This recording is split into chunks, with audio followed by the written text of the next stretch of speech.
Poor girl is ignored at brainstorming meeting. Even the company owner asks her to speak, and what she says changes the course of the national campaign.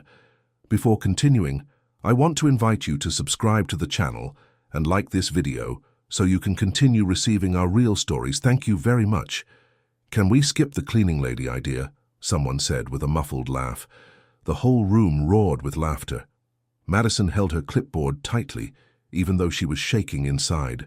She was the only black woman among the executives in suits and expensive shoes, all gathered in the glass-enclosed conference room of Luxor Corporation, one of New York's largest advertising agencies. She had spent weeks creating a concept for the brand's new national campaign, but when it was her turn to speak, the creative director simply ignored her.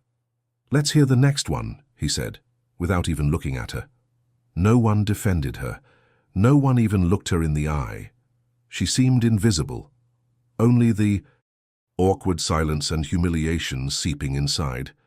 But that was when the company owner, who had slipped in through the back door, stopped, looked directly at her and said, "Wait, I want to hear what she has to say." The room fell silent. Madison took a deep breath, swallowed the lump in her throat and began to speak, but no one expected what came next. In less than 3 minutes, she presented a brilliant idea, rooted in real stories, inclusion, emotion, and authenticity. She cited numbers, trends, and emotions that no other creative had even mentioned. When she finished, the company owner, visibly moved, slowly stood up and applauded to himself. Then he revealed, this idea was not only the best of the day, it coincided with a long-held dream of his late wife, the company's founder. It was as if she had spoken through Madison. The shock was universal. The next morning, Madison was no longer invisible. She was on the cover of Adweek, and those who ignored her would have a lot to swallow. The 41st floor conference room of the Luxor Corporation resembled a glass temple suspended in the Manhattan sky. Inside, the air conditioning hummed silently, and the screens blared neon graphics on market trends, quarterly earnings, and global expansion projections. It was the strategic meeting to define the new national campaign for Luxor, one of the largest advertising agencies in the United States, with clients like Apple, Nike, and American Airlines. Around the oval walnut table sat 15 of the industry's most respected creative executives, tailored suits, Swiss watches, confident voices. And in one of the more discreet corners, sitting with her legs together and her hands clasped tightly on her clipboard, was Madison Rivers. She was the only one there who had climbed the 41 floors as a cleaning intern 5 years ago. And that day, with great effort, she had been included in the meeting as a listener, even though she had won the company's internal competition with the best campaign proposal. But no one there seemed to remember that. The environment was subtly hostile, a minefield where plastic smiles hid irony and where every word was measured, calculated, often used to belittle. As the West Coast creative director presented an idea involving drones, augmented reality, and an astronomical budget, Madison listened silently. She knew her project was the opposite: simple, emotional, accessible. When the floor was finally opened, she hesitated, waiting for her name to be called. But it wasn't. "Next," someone said, as if she didn't exist. She took a deep breath and raised her hand. No one looked, until one of the assistants whispered something in the director's ear. With a forced sigh, he said, "Oh, right. Miss Rivers. Could you be brief, please?" Barely concealed smiles crossed the room, and yet she stood. Her voice trembled slightly, but her gaze remained steady. She began to present her idea, a campaign that didn't sell luxury, but emotion. That didn't use celebrities, but real stories of ordinary people. The concept was simple: feeling again, a silent provocation against the excess of digital stimuli. But when she opened the second PowerPoint slide, the creative director sighed loudly, raised his hand and said, "I get it. Let's move on." "Thanks, Madison." It was as if the elevator door had closed in her face. Someone chuckled softly. And then, from the back of the room, a voice cut through the air. "Wait, I want to hear what she has to say. The silence was immediate. Everyone turned. It was him, Richard Luxor, founder of the company, retired CEO, marketing legend, and heir to a media empire. Few knew he would be there. Even fewer knew his presence was motivated by something personal. He walked to the center of the room, sat down slowly, and looked Madison in the eye. "Go on," he said with a slight nod, and she continued. But now, something in her had changed. She no longer trembled. She spoke with passion, clarity, truth. With each slide, the room seemed smaller. With each sentence, the eyes that had previously been laughing now narrowed in attention. The Feeling Again project was transforming the campaign into something more human, more truthful. When he finished, Madison put down the controller and looked at Richard. He was silent for a moment. Then he stood, walked over to her, and applauded. Alone, standing, slowly, and no one knew it yet. But that gesture, that solitary applause, would mark the end of an era within that room.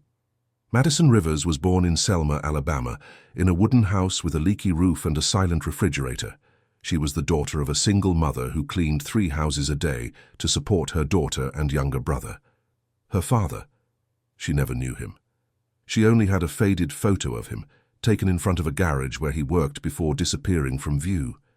Madison's childhood was marked by the sound of sirens at night, repurposed notebooks, and improvised meals.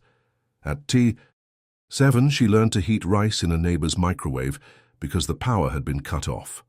At 9, she was already reading contracts and bills to help her mother, who never had time to finish high school. At 12, she was selling lemonade made from leftover supermarket lemons while dreaming of being an advertiser, an unlikely dream for someone who didn't even have a computer at home. At school, Madison was the one who arrived early to use the library before classes started. She didn't own designer clothes, but her teachers called her dictionary girl. She knew the lines of commercials by heart and loved staring at street signs, wondering who created them. One day, her English teacher suggested she write a letter to a university, just for the hell of it. That's how years later, with a full scholarship earned through science fair awards and award-winning essays, Madison crossed the country and arrived in New York. Alone, with a borrowed suitcase, 2 pairs of pants, and a coat she'd received from the local church. During her first months in the city, she lived in shared dorms and worked as a cleaner in an office building to pay for transportation and food. Ironically, or fatefully, this building also housed the Luxor Corporation headquarters. It was there, during the late nights she spent scrubbing meeting room floors and collecting lipstick-stained cups from executives she'd never met, that she began to hear ideas and presentations left on whiteboards. She began copying them into used notebooks. She studied branding manuals left in trash cans alone. No one noticed her, but she noticed everything. When she finally finished college, no one recommended her for any major internships, but she herself, with the audacity of someone who had already cleaned those same floors, applied to Luxor. She was rejected twice. The third time, she joined as a support intern, not as a copywriter, but as a scheduling assistant. Even so, she took advantage of any break to pitch ideas to the creative team. Most of the time she was ignored, but she never stopped. Her campaigns were different, emotional, real, human. They talked about people, not products. And that wasn't always appealing in a company obsessed with status, technology, and glamour. But she persisted, even when they mocked her southern accent, even when they got her name wrong, even when they gave her tasks that weren't hers. Madison learned early on that the world didn't apologize, so she stopped asking for permission. And it was like that, amidst rejection and silence, that she created the concept that would change her life. Feeling Again wasn't born from brainstorming or award-winning coffee. It was born from her pain, from her struggle, from her mother, who could never cry because cleaning bathrooms and raising 2 children left no time for tears. That's why, when they ignored her in that glass room, it wasn't the first time, but it might be the last. It all started a week before the decisive meeting, when the deputy creative director, a man named Brett Hargrove, known for his inflated ego and his history of turning everything into a competition, decided to launch an internal creative challenge. It would be an informal competition among employees to see who could come up with the best concept for the company's new national campaign. The idea was supposedly to encourage creative meritocracy, but in practice, everyone knew it was just another way to maintain control, incite vanity, and create a false sense of democracy. Madison, even though she held a technical position and wasn't part of the official creative team, received the email along with everyone else. She debated for hours whether to participate. She knew that doing so would expose her own self and, worse, put her on trial. But she also knew that if she didn't do it now, she might never get another chance. She stayed up nights writing, researching, and sketching ideas by hand because she didn't have access to creative software. She borrowed an old laptop from her neighbor, used the Wi-Fi at the ground floor coffee shop, and single-handedly crafted a campaign that would touch people's hearts, that would say what no one else dared to say, that the world had lost touch, soul, the scent of simple things. She came up with the name Return to Feeling. She developed slogans and created storyboards on wax paper. On the last day of the deadline, she put everything inside a brown leather briefcase she'd kept since college. She climbed the 41 floors, her heart racing. She submitted her idea to HR as per internal regulations and left without waiting for anything. The next morning, rumors began. Someone on Brett's team commented that the cleaning lady thought she was a copywriter now. Another laughed and said they'd seen children's scribbles among the projects. Madison listened silently, but she didn't give up. That same day, she received an email directly from the company owner's assistant. She had been shortlisted to present her idea at the senior management meeting. A mixture of shock and fear coursed through her. She knew that email would change everything, but she also knew what came with it: the sarcasm, the looks, the muffled jokes. The day before the meeting, Brett gathered the executives in a smaller room to informally discuss who would shine the next day. When Madison entered to get a printout, she heard one of them say, mockingly, "I bet you $100 that girl's a idea is a story of overcoming obstacles with a sad ending." They laughed. She froze. He was invisible, as always, and yet he was a target.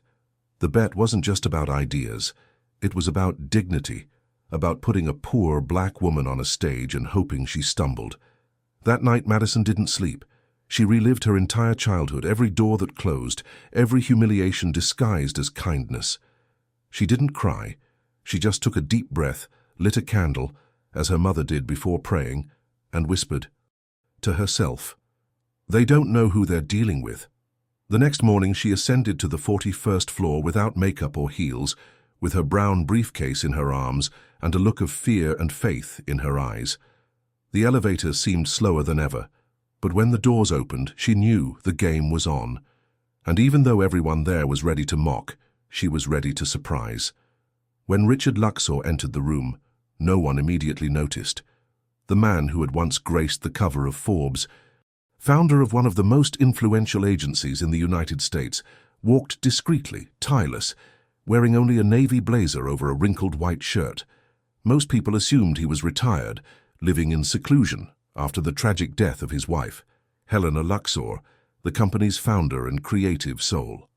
But that day, something had drawn him up to the 41st floor. Something was moving him, as if an ancient intuition had awakened.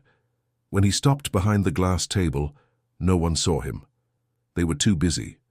Ignoring Madison, who remained standing, the presentation remote still in her hand, waiting for a chance to continue. And it was at that precise moment, as humiliation was taking hold and the silence became piercing, that his voice emerged from the back of the room, charged with gravity and surprise. "Wait, I want to hear what she has to say." The shock was widespread. Brett nearly dropped her glass of water. The executives turned as if they'd seen a ghost. Richard walked slowly to the center. Sat down as if not asking permission, simply returning to the spot that had always been his. His eyes, blue, intense, were fixed on Madison. An awkward silence fell. She hesitated for a second, swallowed hard, and continued her presentation. But something had changed. It wasn't just the weight of being heard by an icon. It was as if her presence granted her the permission the entire room had denied. Her voice, which had previously trembled, now gained rhythm and depth. The slides were simple, direct, but each image was a story. She spoke of sensations that advertising had forgotten, of emotions that couldn't be captured by algorithms, of the smell of rain, the sound of a child's laughter, the memory of a hug. And the most curious thing was watching Richard react. His eyes welled up. As Madison spoke, he wasn't just listening, he was reliving something. At one point he interlaced his fingers and brought them to his mouth, as Helena did when she was deep in thought. When the presentation ended, Madison stood there staring at him, unsure if she should say anything else. He remained silent for a few seconds, staring at the last slide. Feeling again, when the heart remembers what the mind forgot.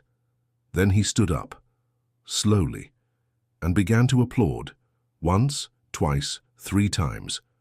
Slow claps, charged with emotion, with meaning. He said nothing, but it said everything. The other executives tried to join in the applause, awkwardly, as if trying to regain lost ground. But it was too late. The focus had shifted. The room no longer revolved around Brett or the arrogant creatives. All the energy was now on Madison. At the end of the meeting, Richard approached her. He put his hand on her shoulder and simply said, "You reminded me of her." Madison didn't understand right away, but she felt the weight of that gaze. It was more than approval. It was connection. It was something that transcended positions, resumes, or appearance. It was as if 2 distant stories had silently intersected. And for the first time since stepping foot in that building, Madison walked out of the room without feeling small. The next day, Madison's photo discreetly appeared in the company's internal newsletter with the headline, "Highlight of the Week, Promising Idea." It was a small, timid, almost formal piece, but it was enough to spark a simmering unease among the senior creatives. Brett Hargrove, visibly irritated at being overshadowed by an employee who wasn't even officially part of the creative department, began to undermine Madison with quiet, cutting remarks. Instead of praise, there were veiled jokes in meetings, mundane tasks that needed to be done, and last-minute invitation withdrawals. A few days later, the team reconvened for an informal presentation with the interim CEO and other partners. Richard Luxor wouldn't be there, giving many the false sense that the game was back in their hands. Brett proposed that everyone present a brief pitch, again claiming it was a level playing field. Madison was included, but her presentation was the last, even though it had been the highest rated in the previous meeting. When her turn came, the projector mysteriously failed. Then, the laptop's power outlet stopped working. Laughter erupted. Brett, with a sarcastic smile, said, "It seems the universe doesn't want to hear more of the same, huh?" One of the executives commented, loud enough for everyone to hear, "Sometimes an idea is good. Only once." Madison smiled on the outside, but felt the blow on the inside. She tried to improvise without slides. She began speaking from the heart, as she had done before. But this time the room was deaf. Cell phones were pulled from pockets. Whispers began. Someone yawned. The same atmosphere that had exalted her days before was now slowly chewing her up. In the end, no one applauded. Only an HR coordinator formally thanked her with a cold nod. As she left the room, she heard again what she feared most. Muffled laughter. She crossed the hallway without looking to either side. In the bathroom, locked in one of the stalls, she let the tears fall silently, the presentation paper still crumpled in her hands. It wasn't just about the humiliation. It was about the violence of being lifted up and then discarded, of being celebrated only when it suited her, of being the poor girl who got lucky and not the talented professional who deserved to be there. That night, a photo leaked onto an internal messaging group. Madison leaving the company captioned, "End of the charm." The image was accompanied by laughing emojis. It was subtle, cowardly, but devastating. She read it at home, lying on the simple mattress in her small studio apartment in Queens, dimly lit, heartbroken. The next morning she didn't show up for work. She didn't offer any explanation, but she did leave something on her desk, a sealed envelope with a flash drive and a note that simply said, "Sometimes an idea is good. When the world is ready to feel it, M." And no one knew yet, but that silence was the beginning of the noise that was to come. Madison's disappearance caused discomfort behind the scenes at Luxor, but officially no one mentioned her name. It was more convenient to pretend she'd never been there. However, something began to circulate silently through the hallways, the contents of the flash drive she'd left behind. Some of the younger assistants, curious, copied the file and shared it with each other. It was a simple video recorded by her, sitting in her modest apartment, makeup-free, with New York City seen through the window behind her. In the video, she spoke with a disarming calm. "I know you laughed. From the first day, from the elevator, from the kitchen. I know. I know every whisper, every sideways glance, every meeting where I was called by a different name or simply ignored. I knew. I've always known. I'm not naive. I grew up learning to read the signs of silence. But what you didn't know is that I didn't need your permission to be there." She then began listing facts no one knew. That Helena Luxor, the company's founder and Richard's wife, had created a scholarship program for young black women in the southern United States, and that Madison had been the last scholarship recipient, unbeknownst to anyone. That the idea for return to feeling was born from Helena's forgotten notes, found in a notebook donated by the foundation itself years ago, that Madison had kept. It a secret not out of fear but out of respect. I knew that if I said I was the founder's last scholarship recipient, they would say I only achieved what I did out of pity or fond memory. I wanted to succeed through my ideas, not my past. But today, it no longer makes any difference, because everything I needed to say has already been said. She ended the video with a firm look, straight into the camera. A room full of people who don't feel has no power against one person who feels everything, and he smiled. But it wasn't a smile of revenge. It was a smile of liberation.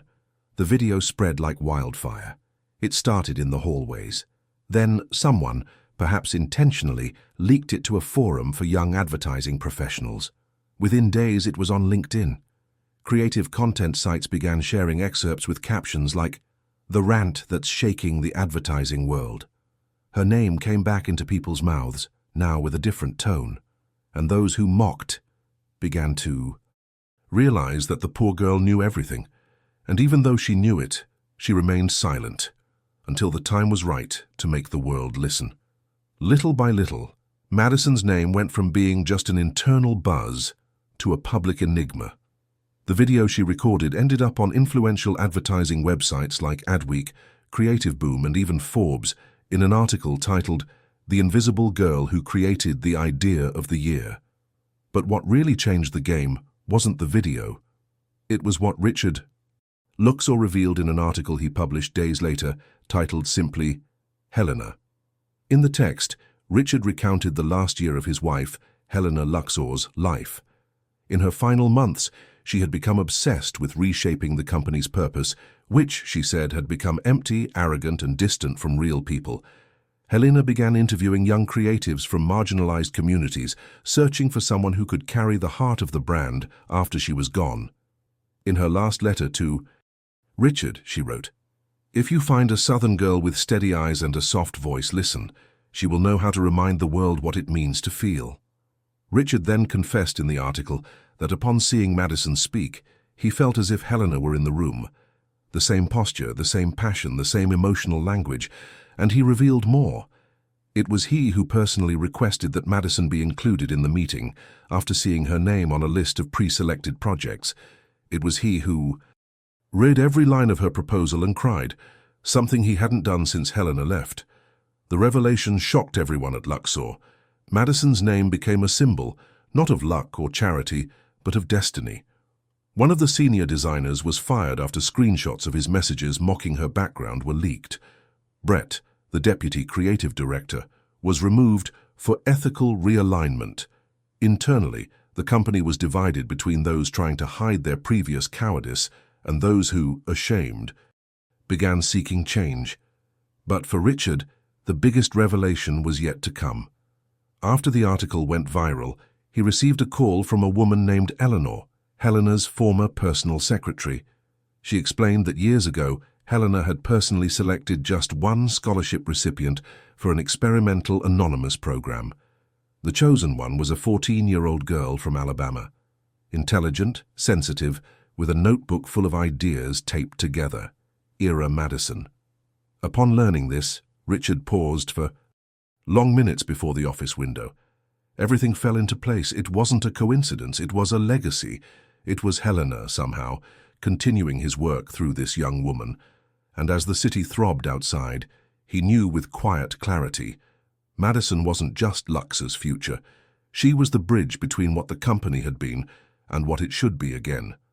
After Richard's article was published, the commotion surrounding Madison grew like a wave that no one could contain. Newspapers, blogs, and television channels began searching for her, but no one could find her. She had disappeared from all company contacts, deleted her social media accounts, and wouldn't even answer her company cell phone. Only one final message was left for HR. "I'm taking some time to breathe. Thank you for everything." No interview requests were granted. No invitations to events, lectures, or awards ceremonies were returned.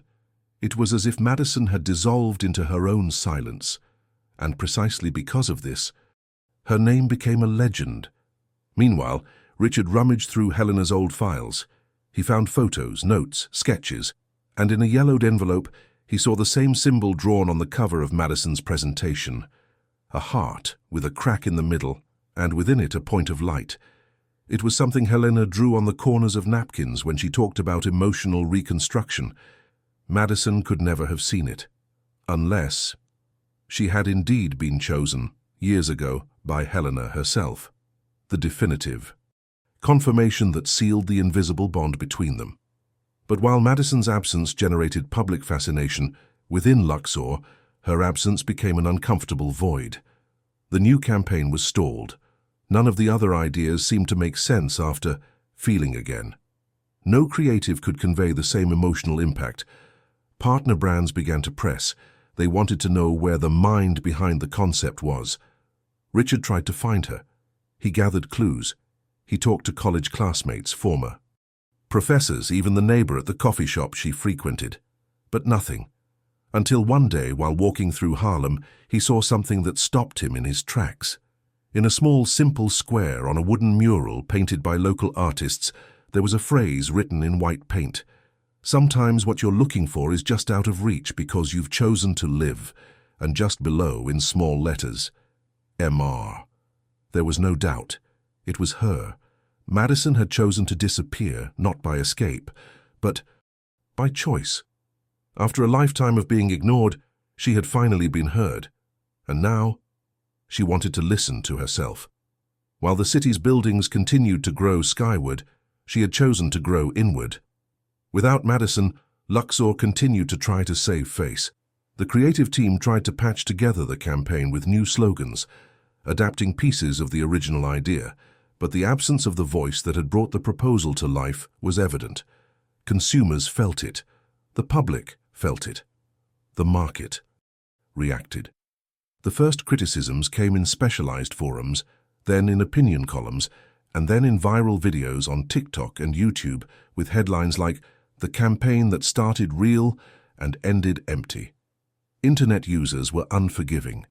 When they discovered that the creator of the original idea had mysteriously disappeared after an alleged internal boycott, the internet did what it does best. It dug. Old screenshots leaked, audio recordings surfaced, and before long, the public narrative turned. Furiously against Luxor, an anonymous former employee shared on a podcast how Madison was humiliated during meetings. Another revealed that she was constantly ignored in creative processes. Screenshots of internal conversations with emojis mocking her background went viral with captions like, "Is this the creative industry that claims to support diversity?" The pressure mounted. Clients like a supermarket chain and a tech startup cancelled their contracts. The interim CEO was ousted. Brett Hargrove, even outside the company, became the target of online attacks and had events cancelled. But most devastating was Richard Luxor's interview with CBS. Facing the cameras, he took a deep breath before saying, "We failed, not by failing to campaign, but by failing to protect the heart that could have reborn us." It was the first time an American advertising mogul had admitted on national television that his company had committed an irreversible ethical error. The video garnered millions of views. Influencers began using Madison's quote, "A room full of people who don't feel is powerless against one person who feels everything," on t-shirts, murals, and hashtags. In the absence of her figure, Madison loomed larger. She was no longer a former employee, she was a symbol. As Luxor bled publicly, the only thing everyone wanted to know was, where was she? Richard Luxor began to change slowly but irreversibly. The man who for years had led the company with an iron fist now walked the corridors with lowered eyes and slower steps. It wasn't age, it was the weight of regret. For the first time in decades, he began visiting the lower floors of the company, where the assistants worked, where the cleaners passed with their silent carts. He began asking names, listening to stories, sitting in previously ignored cafeterias. The employees found it strange, but they soon realized it wasn't pretense, it was a quest. He replaced the company's honor roll, previously filled with executives, with a new mural, Voices That Feel. It featured the names of rank-and-file employees and stories of overcoming challenges. He ordered a review of all hiring policies. He created internal scholarships for creative development among minorities. What's more, he reinstated Helena's program, the one she had created years earlier for talented young people from the South, and of which Madison had once been a member. But above all, Richard felt again. He began writing letters, long ones, by hand, like Helena did. In one he wrote, "Marketing creates images, but it's people who create meaning, and for years we forgot that."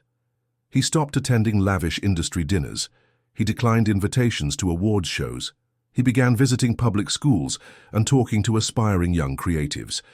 He created a program called Campaigns That Heal, where brands sponsored real-world initiatives, from library renovations in neglected neighborhoods to campaigns against youth suicide. And whenever anyone asked why, he simply said, "I'm trying to deserve hearing that idea." Luxor's advisors tried to convince him to continue the campaign without Madison. He refused. He said it would be worthless without her, that he couldn't, and didn't want to, replace her voice. One night, in his Manhattan penthouse, Richard reread Helena's last letter. It said, "The future belongs to those who bleed inside, but still choose to touch it with tenderness. When you find it, don't let it pass you by." He closed.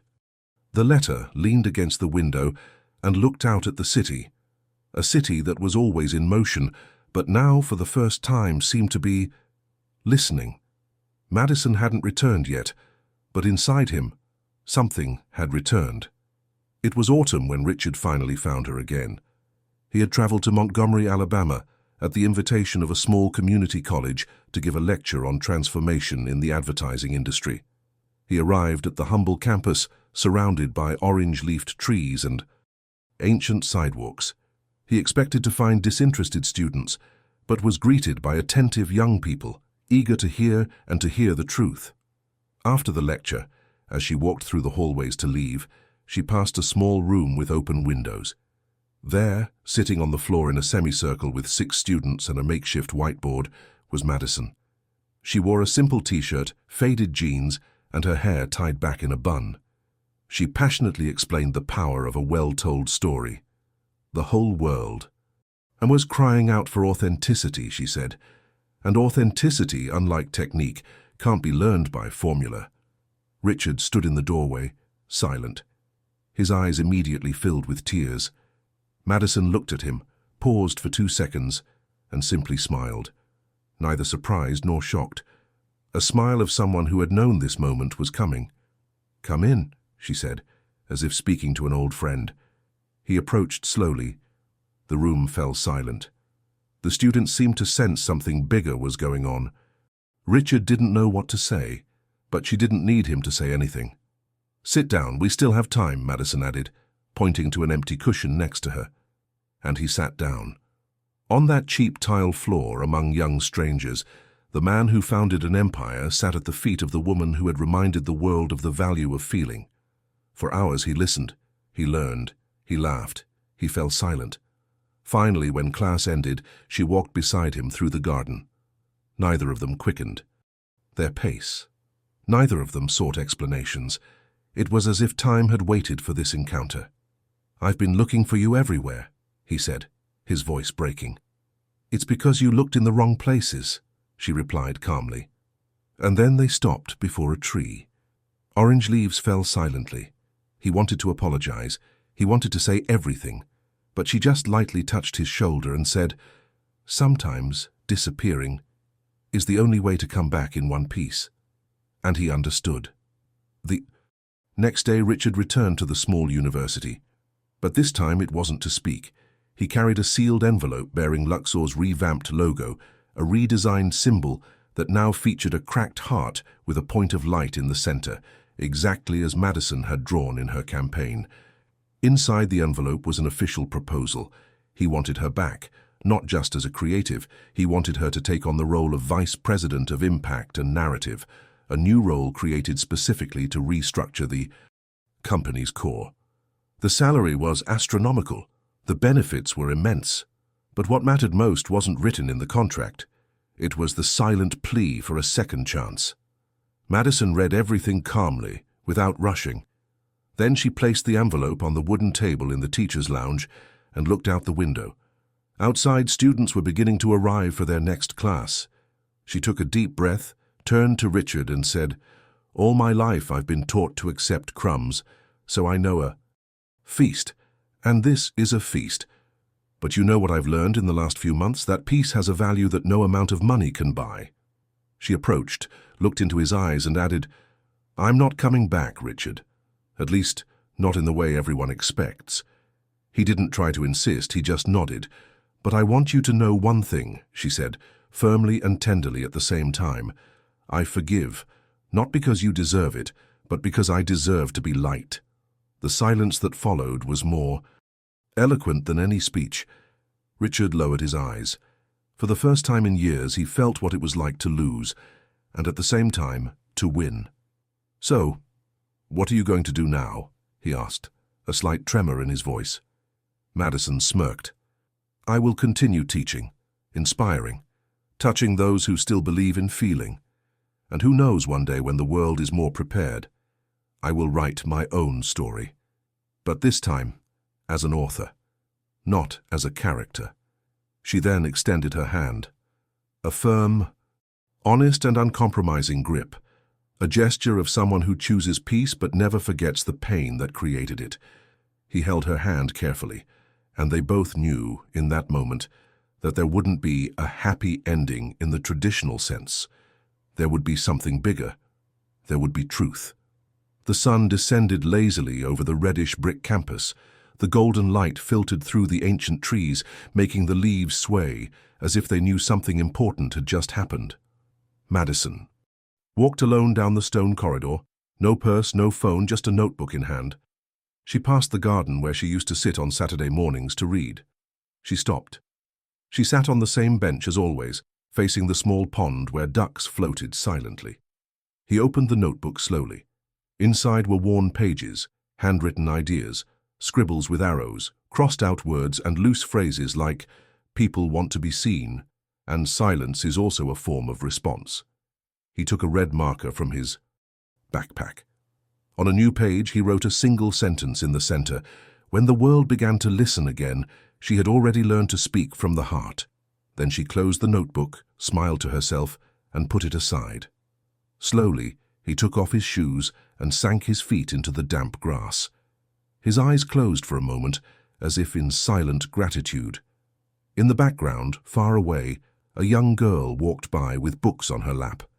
She stopped when she saw her and stared at her for a few seconds. Madison looked back, simply nodded, and the young woman smiled as if she understood everything even though she didn't.